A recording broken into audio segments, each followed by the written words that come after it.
నమస్కారం అండి యూట్యూబ్ మిత్రులకు. ప్రముఖ కొరియోగ్రాఫర్ షేక్ జానీ అలియాస్ పీర్ల పండగ జానీ.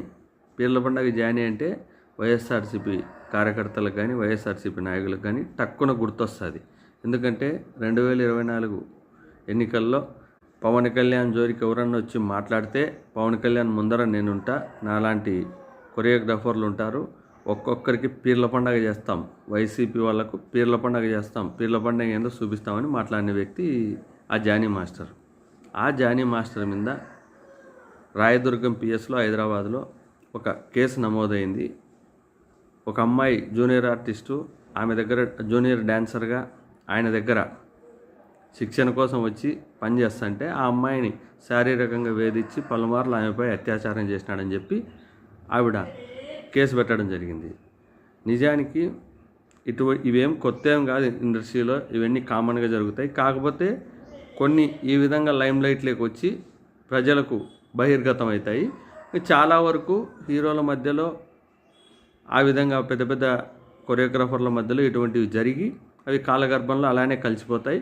బయటకు వచ్చి ఎవరు చెప్పుకోలేరు కదా. కానీ ఇటువంటి ఆడపిల్లలు కొంతమంది మరి ధైర్యం చేసి వచ్చి కంప్లైంట్ చేసి ఈ విధంగా పెట్టడం వల్ల ఇటువంటివి లైమ్ లైట్లోకి వస్తాయి. మరి జానీ మాస్టర్ను మనం కూడా అంత పెద్దగా గుర్తుపెట్టుకునే వాళ్ళం కాదు. ఎందుకంటే పవన్ కళ్యాణ్ను ఒకంతా పుచ్చుకొని ఇక్కడ దాదాపుగా పవన్ కళ్యాణ్ గారు డిప్యూటీ సీఎం హోదాలో అధికారం సాధించి ఉన్నాడు. మరి అటువంటి వ్యక్తి పక్కన భుజాలపైన చేయి వేసుకొని మాట్లాడి, జానీ చాలా మంచి పిల్లోడు, మంచి వ్యక్తి, నేను జానీ సినిమా తీసే టైంలో నాకు పరిచయం అయినాడు, అప్పటి నుంచి నా చేయి పట్టుకునే ఉన్నాడు, నేను మంచి అవకాశాలు ఇచ్చినానని చెప్పి పవన్ కళ్యాణ్ గారు జానీని ప్రోత్సహిస్తున్నాడు.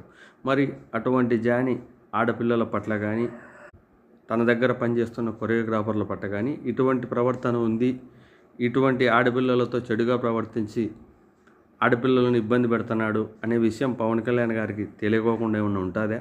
గతంలో చాలాసార్లు ఇవి మనకు తెలిసినది ఆయనకు ముందే తెలిసి ఉంటుంది. అయినా కానీ ఇటువంటి వ్యక్తులను ప్రోత్సహించడం పవన్ కళ్యాణ్ గారు ఏ విధంగా ప్రోత్సహిస్తున్నారు? మరి ఈ విషయం ఇప్పుడు బయటికి లైమ్ లైట్లోకి వచ్చిన తర్వాత పవన్ కళ్యాణ్ గారు జనసేన సభ్యత్వం నమోదు చేసుకున్న జానీని బర్తరఫ్ చేస్తారా, పార్టీ నుంచి తొలగిస్తారా, జానీతో అదేవిధంగా సంబంధాలు కొనసాగిస్తూ తిరిగి ఇది సినిమా ఇండస్ట్రీలో భాగంగా ఒకరి మధ్య వచ్చిన గొడవలు వాళ్ళు చేసుకొని ఒక అమ్మాయిని తీసుకొని వచ్చి కేసు పెట్టి ఈ విధంగా చేసినారని చెప్పి అనిపిస్తారా?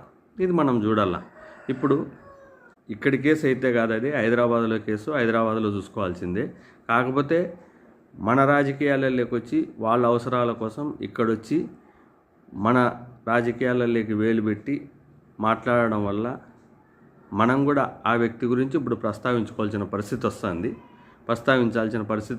ప్లస్ జనసేనకు ఒక సభ్యత నమోదు చేసుకొని నేను జనసేన గురించి ప్రచారం చేస్తున్నాను, పవన్ కళ్యాణ్ గారు అధికారంలోకి వస్తే ఈ ఏరియా అంతా ఒక అద్భుతంగా తీర్చిదిద్దుతాడు, మాకు ఇండస్ట్రీలో చాలా చేసినాడు, మీకు కూడా చాలా చేస్తాడని చెప్పి ఈ విధంగా వింత ప్రచారాలు చేసి ఇక్కడ అధికారంలోకి తీసుకొని వచ్చినారు పవన్ కళ్యాణ్.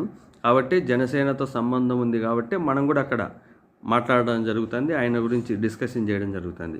మరి ఈ విషయంలో తెలుగుదేశం మీడియా వాళ్ళు కానీ నిన్నటి రోజు మనం గమనిస్తే కాదంబరి జత్వాని అని చెప్పి ఒక యాక్టర్ని తీసుకొని వచ్చి ఆ యాక్టర్తో మిస్బిహేవ్ చేసినారని చెప్పి మన ఐఏఎస్ను ముగ్గురిని సస్పెండ్ చేసిన ఏపీ ప్రభుత్వం డిబేట్ల రూపంలో వాళ్ళు పొద్దున్న నుంచి సాయంత్రం వరకు ఆ జత్వానీని కూర్చోబెట్టి పెద్ద పెద్ద ప్రముఖులందరినీ పిలుచుకొని వచ్చి జత్వానీతో డిబేట్ పెట్టి మాట్లాడించిన సోకాల్డ్ టీవీ ఛానల్స్ ఇప్పుడు ప్రస్తుతం ఈ విషయాన్ని జానీ మాస్టర్ను ఒక ఆడపిల్లకు జరిగిన అన్యాయాన్ని ఆ అమ్మాయిని తీసుకొని వచ్చి కూర్చోబెట్టి అక్కడ తెలంగాణలో రేవంత్ రెడ్డి ప్రభుత్వానికి వీళ్ళు బాగా మోటివేట్ వచ్చే విధంగా డిబేట్లు పెట్టి ఆ అమ్మాయికి న్యాయం జరిగే విధంగా వీళ్ళు చేస్తారా?